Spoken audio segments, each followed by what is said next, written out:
नमस्कार आप सभी साथियों का। तो कैसे हैं आप सभी लोग? उम्मीद है सभी स्वस्थ होंगे। तो आप सभी का एक बार फिर से स्वागत है हमारे 45 दिन 45 मैराथन की सीरीज में, जिसमें हम इंडिया जीके के जो भी अभी तक के जितने भी एचएसएससी के एग्ज़ाम हुए हैं उनमें जो इम्पोर्टेंट क्वेश्चन पूछे गए हैं, यानी सभी के सभी प्रीवियस ईयर क्वेश्चन हम इन 45 दिनों में 45 मैराथन के आधार पर सभी को कवर करेंगे। अगर आप हरियाणा के किसी भी एग्ज़ाम की तैयारी कर रहे हैं, जैसे Haryana police, group CET mains और ग्रुप डी के जो भी एग्ज़ाम है जो आगे हरियाणा जीके जिसमें इंडिया जीके पूछी जाती है, तो यह सीरीज आपके लिए महत्वपूर्ण रहने वाली है। आज हमारा डे 3 रहेगा, जिसमें हम एंशिएंट हिस्ट्री को कवर करेंगे। इसमें जो बचे हुए क्वेश्चन हैं उन सभी को कवर करेंगे। उसके बाद हम कल से मॉडर्न हिस्ट्री की ओर बढ़ेंगे। तो चलिए बात कर लेते हैं आज के महत्वपूर्ण प्रश्नों पे। आज का प्रश्न है कि पुलकेशिन द्वितीय ने किस युद्ध में मंगलेश का वध किया था? तो पुलकेशिन द्वितीय के द्वारा कौन से युद्ध में मंगलेश का वध किया गया था? आपके सामने 4 ऑप्शन है, देख सकते हैं। यह क्वेश्चन हरियाणा पुलिस कांस्टेबल 2021 की 3rd शिफ्ट में पूछा गया था। तो पुलकेशिन द्वितीय के द्वारा किसका वध किया गया था? तो इसका सही जवाब है ऑप्शन नंबर ए, अलवतु सिम्बेगे का उनके द्वारा वध किया गया था। तो राइट आंसर हो जाएगा ऑप्शन नंबर ए। आगे बढ़ेंगे और बात करेंगे नेक्स्ट क्वेश्चन की। अगला क्वेश्चन रहने वाला है क्वेश्चन नंबर 122। इसमें पूछा है कि धार के राजा भोज निम्न में से कौन से राजवंश से संबंधित थे? तो धार के राजा भोज की बात करें तो वह कौन से वंश से संबंध रखते थे, यह आपसे पूछा है। और आपके सामने 4 ऑप्शन हैं और इसका राइट आंसर हो जाता है ऑप्शन नंबर ए, यानी वह परमार के राजा थे। तो राइट आंसर है ऑप्शन नंबर ए, परमार राजवंश के वह राजा थे। चलिए आगे बढ़ेंगे और बात करेंगे नेक्स्ट क्वेश्चन पे। अगला क्वेश्चन है कि किसने थानेसर शहर के पास थानेसर महादेव मंदिर का निर्माण करवाया था? तो थानेसर जो कि कुरुक्षेत्र में स्थित है, यहाँ पर थानेसर महादेव मंदिर का निर्माण किसके द्वारा करवाया गया था, यह आपसे पूछा है। और आपके सामने 4 ऑप्शन दिए हैं और इसका राइट आंसर है ऑप्शन नंबर सी, यानी पुष्यभूति के द्वारा थानेसर महादेव मंदिर का निर्माण थानेसर शहर में करवाया गया था। तो इसका सही जवाब हो जाएगा ऑप्शन नंबर सी, पुष्यभूति के द्वारा। नेक्स्ट क्वेश्चन की बात करेंगे तो अगला क्वेश्चन रहने वाला है क्वेश्चन नंबर 124। यह क्वेश्चन हरियाणा लैब असिस्टेंट 2017 के एग्जाम में पूछा गया था और बाद में यही क्वेश्चन हरियाणा क्लर्क 2019 के एग्जाम में भी पूछा गया था। तो आप देख सकते हैं जितने भी PYQ हैं उनको बार बार किसी न किसी एग्ज़ाम में पूछा जा रहा है। तो अगर आप जितने ज़्यादा PYQ करेंगे तो उससे आपके जितने भी इम्पोर्टेंट क्वेश्चन हैं उनको आसानी से करने का पता चलेगा, यानी आपको पता चलेगा कि किस तरह के क्वेश्चन HSC आपसे बार बार पूछ रही है। तो क्वेश्चन की बात करें तो राजा हर्षवर्धन के एक प्रसिद्ध नाटक लिखा था। तो हर्षवर्धन ने कौन सा एक नाटक लिखा था, ये आपसे पूछा है। और आपके सामने 4 ऑप्शन हैं और इसका सही जवाब है ऑप्शन नंबर बी, यानी नागानंद, जो कि एक प्रसिद्ध नाटक है। यह राजा हर्षवर्धन के द्वारा लिखा गया था। तो इसका सही जवाब हो जाएगा ऑप्शन नंबर बी, नागानंद। चलिए आगे बढ़ेंगे और बात करेंगे नेक्स्ट क्वेश्चन पे। अगला क्वेश्चन रहने वाला है क्वेश्चन नंबर 125। पूछा है रत्नावली किसकी प्रसिद्ध रचना है? तो रत्नावली की बात करें तो यह किसकी प्रसिद्ध रचना है, यह आपसे पूछा है। यह क्वेश्चन भी हरियाणा क्लर्क 2016 के एग्जाम में पूछा गया था। तो रत्नावली की बात करें तो यह हर्ष के द्वारा लिखी गई एक प्रसिद्ध रचना है। तो इस प्रश्न का भी राइट आंसर हो जाएगा ऑप्शन नंबर डी, हर्ष के द्वारा। नेक्स्ट क्वेश्चन की बात करें तो नेक्स्ट क्वेश्चन है कि सुप्रसिद्ध संस्कृत नाटक अभिज्ञान शाकुंतलम किसने लिखा था? तो अभिज्ञान शाकुंतलम की बात करें तो यह नाटक किसके द्वारा लिखा गया था, जो कि एक संस्कृत नाटक है। काफ़ी बार यही भी पूछा जाता है कि इसे कौन सी भाषा में लिखा गया था, तो इसे संस्कृत भाषा में लिखा गया था। और आपके सामने 4 ऑप्शन है, तो यह किसके द्वारा लिखा गया था? तो इसका सही जवाब है ऑप्शन नंबर बी, यानी कालिदास के द्वारा अभिज्ञान शाकुंतलम नाटक की रचना की गई थी। तो सही जवाब हो जाएगा ऑप्शन नंबर बी, कालिदास के द्वारा। अगला प्रश्न है जिसमें पूछा है कि देवी चंद्रगुप्त के लेखक कौन थे? तो देवी चंद्रगुप्त की बात करें तो इसके लेखक कौन थे, यह आपसे पूछा है। यह क्वेश्चन हरियाणा पुलिस कांस्टेबल 2021 के एग्जाम में पूछा गया था। तो देवी चंद्रगुप्तम की बात करें तो इसके लेखक थे ऑप्शन नंबर ए, विशाखदत्त। तो राइट आंसर हो जाएगा ऑप्शन नंबर ए, विशाखदत्त। आगे बढ़ेंगे और बात करेंगे नेक्स्ट क्वेश्चन पे। अगला क्वेश्चन रहने वाला है क्वेश्चन नंबर 128। 128 नंबर की बात करें तो इसमें पूछा है कि कालिदास ने डैश की लिखी थी, यानी कालिदास के द्वारा किसकी रचना की गई थी, यह आपसे पूछा है। तो आपके सामने 4 ऑप्शन हैं और इसका सही जवाब है ऑप्शन नंबर डी, यानी कालिदास के द्वारा रघुवंश की रचना की गई थी। तो राइट आंसर हो जाएगा ऑप्शन नंबर डी। यह क्वेश्चन हरियाणा के एग्रीकल्चर इंस्पेक्टर में पूछा गया था, जिसका एग्जाम 2016 में हुआ था। अगला क्वेश्चन है क्वेश्चन नंबर 129। पूछा है कुमार संभव डैश के द्वारा लिखी गई थी। तो कुमार संभव की बात करें तो यह किसके द्वारा लिखी गई थी, यह आपसे पूछा है। यह क्वेश्चन हरियाणा के एलडीसी में पूछा गया था और इस क्वेश्चन का राइट आंसर है ऑप्शन नंबर ए, यानी कालिदास के द्वारा रघुवंशम और कुमार संभव इन दोनों की रचना की गई थी और साथ ही साथ अभिज्ञान शाकुंतलम नाटक की भी रचना कालिदास के द्वारा की गई थी। तो इस प्रश्न का सही जवाब हो जाएगा ऑप्शन नंबर ए, कालिदास के द्वारा। चलिए आगे बढ़ते हैं और बात करते हैं अगले टॉपिक पे। अगला टॉपिक है 800 से 1200 ईस्वी तक की राजनीतिक और सामाजिक स्थिति क्या थी। इससे जो भी इम्पोर्टेंट क्वेश्चन बनते हैं उन पर बात कर लेते हैं। तो पहले बात करते हैं 130 नंबर क्वेश्चन में कि गोहाना का नामकरण किसके राजा द्वारा किया गया था, यानी गोहाना का नामकरण किस राजा के द्वारा किया गया था, यह आपसे पूछा है। और आपके सामने 4 ऑप्शन हैं। यह क्वेश्चन भी हरियाणा के एलडीसी में पूछा गया था।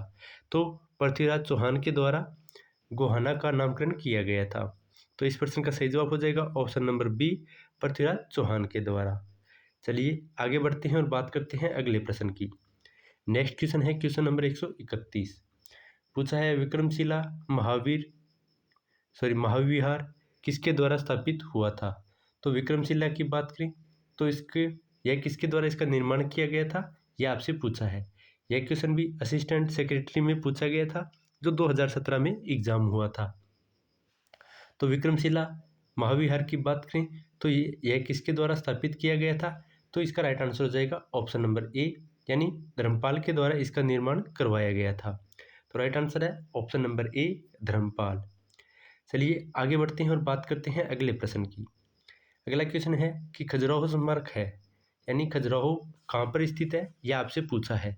यह क्वेश्चन हरियाणा के कंडक्टर और क्लर्क में भी पूछा गया था। देख सकते हैं 2016 और 2017 में इस प्रश्नों को पूछा गया था। तो खजुराहो की बात करें तो यह एमपी में स्थित है, यानी मध्य प्रदेश में स्थित है। तो राइट आंसर हो जाएगा ऑप्शन नंबर ए, मध्य प्रदेश में। इसका निर्माण चंदेल शासकों के द्वारा करवाया गया था, यह भी आपको ध्यान रखना है। काफ़ी बार यह पूछा जाता है कि खजुराहो मंदिरों का निर्माण किसके द्वारा करवाया गया था। तो यह चंदेल शासकों के द्वारा करवाया गया था। आगे बात करेंगे साहित्य और साहित्यकार तथा कला एवं संस्कृति से जो भी इम्पोर्टेंट क्वेश्चन बनते हैं उन पर बात करेंगे। तो बात कर लेते हैं। जो पूछा है कि सूचना का अधिकार, जिसे हम आरटीआई के नाम से जानते हैं, उसका अधिनियम किस वर्ष लागू किया गया था। तो सूचना का अधिकार अधिनियम की बात करें तो इसे कब लागू किया गया था, यह आपसे पूछा है। तो इसका राइट आंसर है ऑप्शन नंबर सी, यानी सन 2005 में आरटीआई को लागू किया गया था। तो राइट आंसर हो जाएगा ऑप्शन नंबर सी, 2005 में। यह क्वेश्चन हरियाणा के सीटी 2024 में पूछा गया था, तो इम्पोर्टेंट क्वेश्चन है। चलिए आगे बढ़ते हैं नेक्स्ट क्वेश्चन की ओर। नेक्स्ट क्वेश्चन की बात करें, अगला क्वेश्चन है कि चंद्रबरदाई किसके राजकवि थे। तो चंद्रबरदाई की बात करें तो यह किसके राजकवि थे, यह आपसे पूछा है। और आपके सामने 4 ऑप्शन दिए हैं और इसका राइट आंसर है ऑप्शन नंबर ए, यानी पृथ्वीराज चौहान के वह राजकवि थे। तो राइट आंसर हो जाएगा ऑप्शन नंबर ए। यह क्वेश्चन हरियाणा के जेई 2018 के एग्जाम में पूछा गया था। साथ ही साथ आपको बता रहे हैं कि कौन से एग्जाम में कब पूछा गया था, तो इससे भी आपको अंदाज़ा हो जाएगा कि पीवाईक्यू क्वेश्चन कितने इम्पोर्टेंट हैं। नेक्स्ट क्वेश्चन है कि बाण भट्ट के हर्षचरित के संबंध में निम्न में से कौन सा कथन असत्य है। यानी आपके सामने 4 कथन दिए हैं और उनमें से पूछा है कि कौन सा कथन है जो कि असत्य है। तो इसमें से सही बात करें तो इसका राइट आंसर हो जाएगा ऑप्शन नंबर बी, यानी 5वां अध्याय हर्षवर्धन के पूर्वजों से संबंधित है, यह कथन असत्य है। बाकी सभी के सभी कथन सत्य हैं। तो इस प्रश्न का यही पूछा है कि इनमें से कौन सा कथन असत्य है। तो बाकी सभी के सभी सत्य है और केवल ऑप्शन बी इसका गलत ऑप्शन, यानी गलत हो जाएगा कथन। तो राइट आंसर रहने वाला है ऑप्शन नंबर बी। चलिए आगे बढ़ते हैं। यह क्वेश्चन भी हरियाणा पुलिस के एसआई में पूछा गया था, जो 2018 में एग्जाम हुआ था। नेक्स्ट क्वेश्चन की बात करें तो क्वेश्चन नंबर 136 में पूछा है कि पृथ्वीराज रासो डैश ने लिखी थी। तो पृथ्वीराज रासो किसके द्वारा लिखी गई थी, यह आपसे पूछा है। और आपके सामने 4 ऑप्शन है। यह क्वेश्चन TWO में पूछा गया था, जो 2018 में एग्जाम हुआ था। तो पृथ्वीराज रासो की बात करें तो यह चंद बरदाई के द्वारा लिखी गई थी। तो राइट आंसर हो जाएगा ऑप्शन नंबर बी, चंद बरदाई के द्वारा। आगे बढ़ते हैं और बात करते हैं नेक्स्ट क्वेश्चन पे। अगला क्वेश्चन ही सेम है, पूछा है डैश पुस्तक चंद बरदाई ने लिखी थी। तो इनमें से किसकी रचना चंद बरदाई के द्वारा की गई थी। तो इसका राइट आंसर हो जाएगा ऑप्शन नंबर ए, यानी पृथ्वीराज रासो की जो रचना है वह चंद बरदाई के द्वारा की गई थी। चलिए आगे बढ़ते हैं और बात करते हैं अगले प्रश्न की। अगले प्रश्न में पूछा है कि बुद्ध चरित्र के रचयिता कौन है। तो बुद्ध चरित्र किसके द्वारा लिखी गई है, यह आपसे पूछा है। यह क्वेश्चन हरियाणा के वाइल्ड लाइफ गार्ड 2017 के एग्जाम में पूछा गया था। इंपॉर्टेंट क्वेश्चन है, बुद्ध चरित्र की रचना किसके द्वारा की गई थी। तो इसका सही जवाब हो जाएगा ऑप्शन नंबर ए, अशोक घोष के द्वारा बुद्ध चरित्र की रचना की गई थी। तो राइट आंसर है ऑप्शन नंबर ए, अशोक घोष। चलिए आगे बढ़ते हैं और बात करते हैं नेक्स्ट क्वेश्चन पे। अगला क्वेश्चन है क्वेश्चन नंबर 139। क्वेश्चन नंबर 139 की बात करें तो इसमें पूछा है कि कवि बाण भट्ट ने सम्राट हर्ष का जीवन चरित्र अपने किस ग्रंथ में किया है। तो बाण भट्ट की जो सम्राट हर्ष का चरित्र किया है वह कौन से ग्रंथ में किया है, यह आपसे पूछा है। और आपके सामने 4 ऑप्शन हैं और इसका राइट आंसर है ऑप्शन नंबर ए, यानी हर्ष के जीवन के बारे में जो जानकारी मिलती है वह हर्ष चरित्र में मिलती है। इसका राइट आंसर हो जाएगा ऑप्शन नंबर ए, हर्ष चरित्र में। यह क्वेश्चन हरियाणा के ग्रुप डी और हरियाणा के पंचायत ऑफिसर में पूछा गया था। इंपॉर्टेंट क्वेश्चन है, काफ़ी बार एग्जामों में पूछा जा चुका है। चलिए आगे बढ़ते हैं और बात करते हैं अगले प्रश्न की। अगला प्रश्न है कि बाण भट्ट ने डैश की जीवनी लिखी थी, यानी किसकी जीवनी लिखी थी, यह आपसे पूछा है। अभी थोड़ी देर पहले ही इस बात पर डिस्कस हुई थी। तो यह भी क्वेश्चन हरियाणा के इंस्पेक्टर ट्रेजर में पूछा गया था, जो 2016 में एग्जाम हुआ था। तो उन्होंने हर्षवर्धन पर उनकी जीवनी को लिखा था, जिसे हर्षचरित्र में संकलित किया गया है।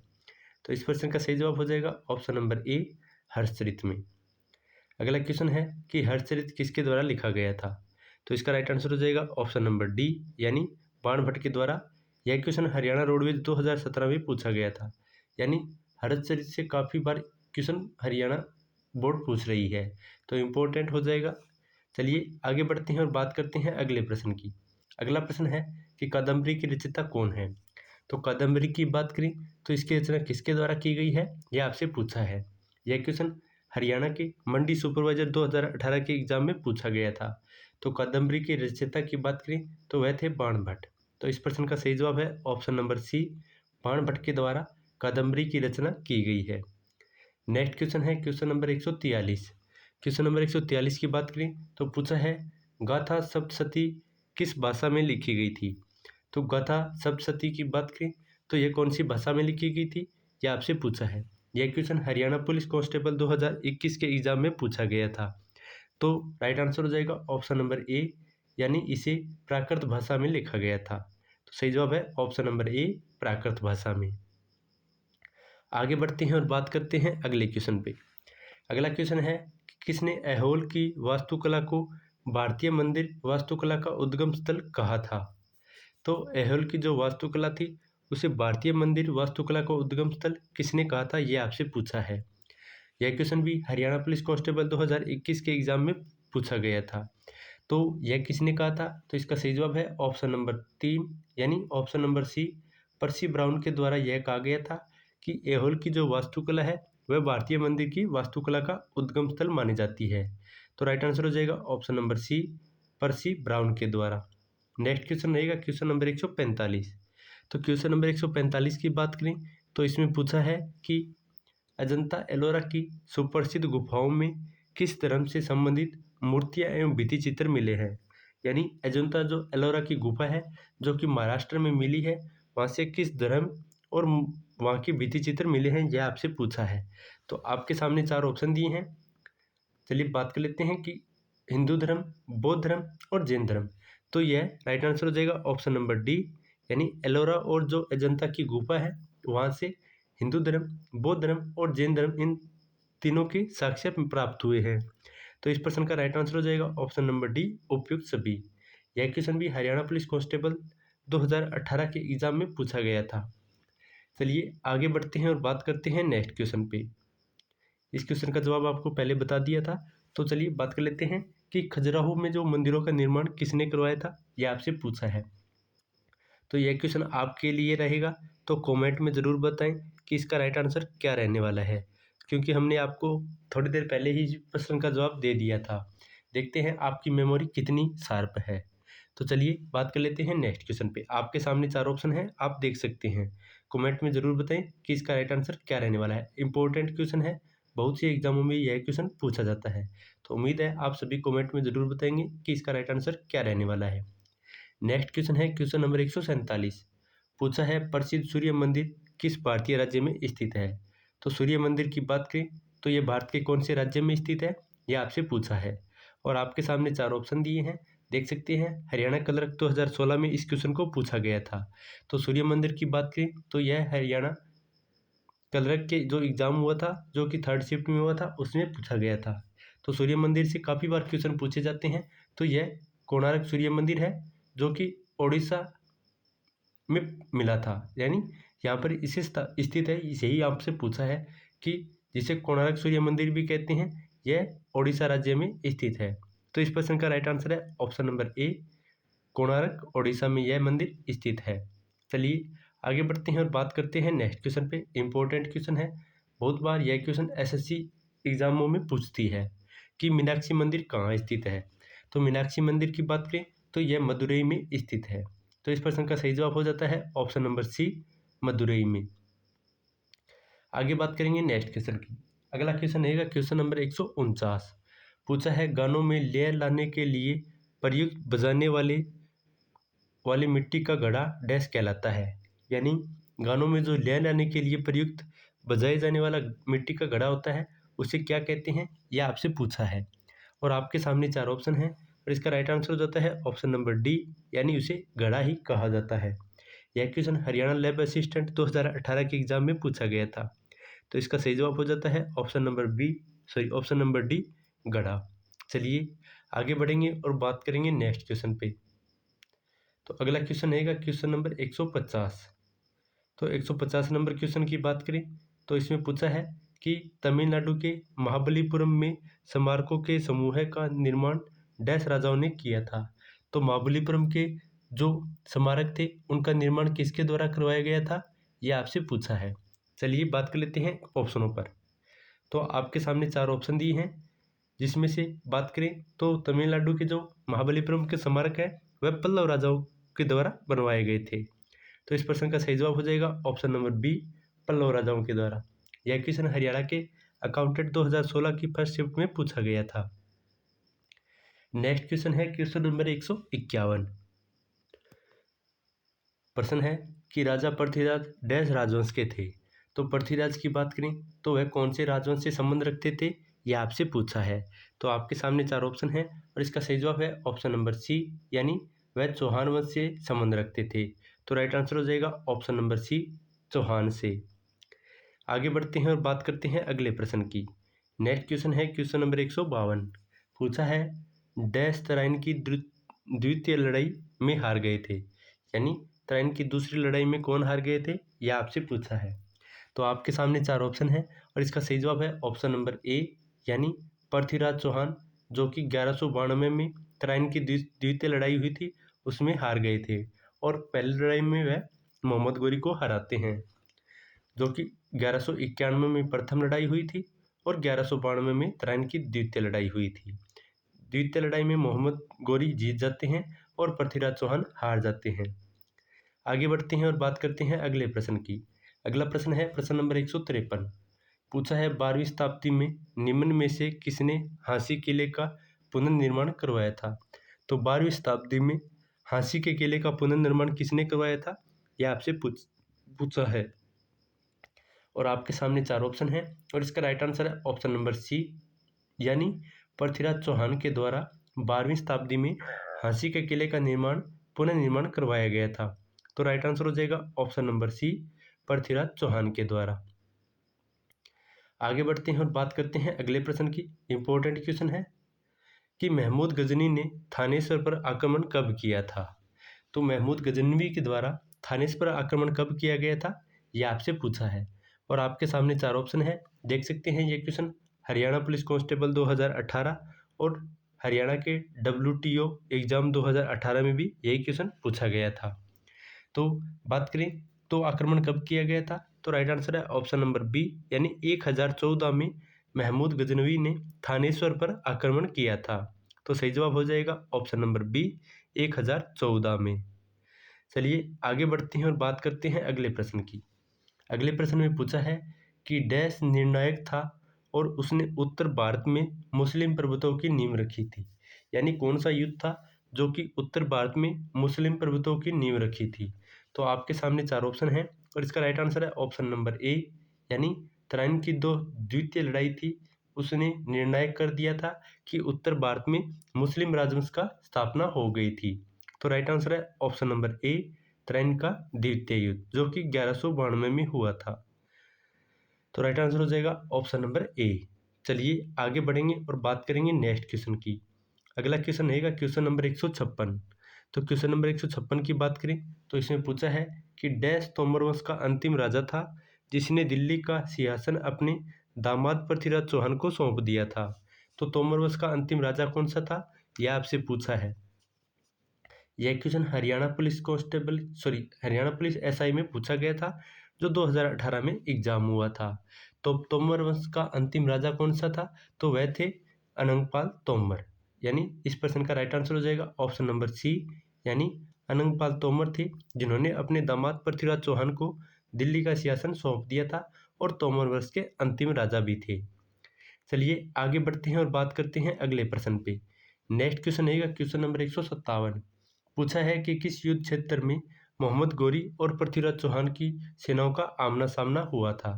तो इसका जवाब आपको पहले ही बता दिया था। इसका राइट आंसर है ऑप्शन नंबर ए, यानी तराइन के युद्ध में मोहम्मद गोरी और पृथ्वीराज चौहान का आमना सामना हुआ था। तो इस प्रश्न का सही जवाब है ऑप्शन नंबर ए, तराइन का युद्ध। आगे बढ़ते हैं और बात करते हैं नेक्स्ट क्वेश्चन पे। अगला क्वेश्चन नंबर 158 है। पूछा है तराइन की प्रथम लड़ाई किसने जीती थी। तो इसका राइट आंसर हो जाएगा ऑप्शन नंबर सी, यानी पृथ्वीराज चौहान के द्वारा तराइन की प्रथम लड़ाई जीती गई थी, जो कि 1191 में हुई थी। आगे बढ़ते हैं और बात करते हैं नेक्स्ट क्वेश्चन पे। पूछा है तराइन की प्रथम लड़ाई में किसकी हार हुई थी। तो राइट आंसर हो जाएगा ऑप्शन नंबर ए, मोहम्मद गोरी की इसमें हार हुई थी और पृथ्वीराज चौहान इसमें जीत गए थे। अगला क्वेश्चन है क्वेश्चन नंबर 160। पूछा है तराइन की दूसरी लड़ाई किसने जीती थी। तो तराइन की दूसरी लड़ाई मोहम्मद गोरी ने जीती थी, जो कि 1192 में हुई थी और इसमें पृथ्वीराज चौहान की हार हुई थी। आगे यही पूछा है कि दूसरी लड़ाई में किसकी हार हुई थी। तो इसमें पृथ्वीराज चौहान की हार हुई थी। तो इसका राइट आंसर हो जाएगा ऑप्शन नंबर ए। चलिए आगे बढ़ते हैं और बात करते हैं नेक्स्ट क्वेश्चन पे। तो अगला क्वेश्चन रहेगा क्वेश्चन नंबर 162। तो क्वेश्चन नंबर 162 की बात करें तो इसमें पूछा है कि वह मुस्लिम शासक जिसने 1000 से लेकर 1026 AD के मध्य भारत पर 17 बार आक्रमण किया था, तो वह कौन थे। तो 1000 से लेकर 1026 तक जिसने मध्य भारत पर आक्रमण किए थे, यानी 17 बार उसने आक्रमण किया था, वह कौन थे। तो आपके सामने 4 ऑप्शन दिए हैं और इसका सही जवाब है ऑप्शन नंबर ए, यानी महमूद गजनवी के द्वारा भारत पर कुल 17 बार आक्रमण किया था, जो कि 1001 से लेकर 1026 तक किए थे। इसका राइट आंसर हो जाएगा option number A, Mahmud Ghazni के द्वारा। चलिए आगे बढ़ते हैं और बात करते हैं नेक्स्ट क्वेश्चन पे। अगले क्वेश्चन में पूछा है कि एक नृत्य मुद्रा में नटराज की कांस्य प्रतिमा का संबंध किससे है। तो एक नृत्य मुद्रा में नटराज की जो कांस्य प्रतिमा है उसका संबंध किससे है, यह आपसे पूछा है। यह क्वेश्चन हरियाणा के CT एग्जाम में पूछा गया था। तो आपके सामने 4 ऑप्शन दिए हैं और इसका संबंध हो जाता है यानी शिव से। तो राइट आंसर हो जाएगा ऑप्शन नंबर डी, शिव से इसका संबंध हो जाता है। नेक्स्ट क्वेश्चन की बात करें तो अगला क्वेश्चन है क्वेश्चन नंबर 164। पूछा है कि किस राजवंश ने तमिलनाडु में महाबलीपुरम में मंदिरों का निर्माण करवाया था। तो कौन सा राजवंश था जिसने तमिलनाडु में महाबलीपुरम मंदिरों का निर्माण करवाया था। थोड़ी देर पहले ही हमें आपने इस क्वेश्चन का राइट आंसर बताया था।